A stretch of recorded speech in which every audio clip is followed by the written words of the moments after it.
Picture objects belong to a different class of models.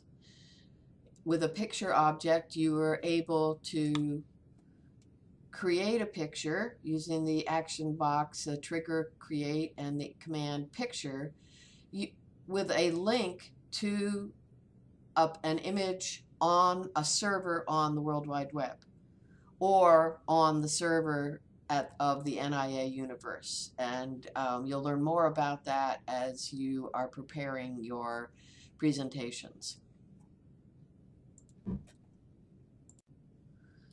To create a picture object, you can do something like copy this sign object, use the yellow duplicate cube to make your own copy, move it out into space so that you can work on it, and then what you need to do is change its name. We'll copy this, pict1.rwx. You can cut and paste into the different object property box. And now you have to change this to create picture.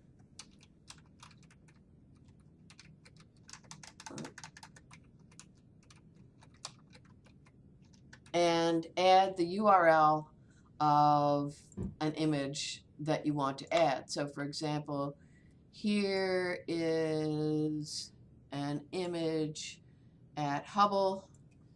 We'll copy that, put it onto this object, and there it is.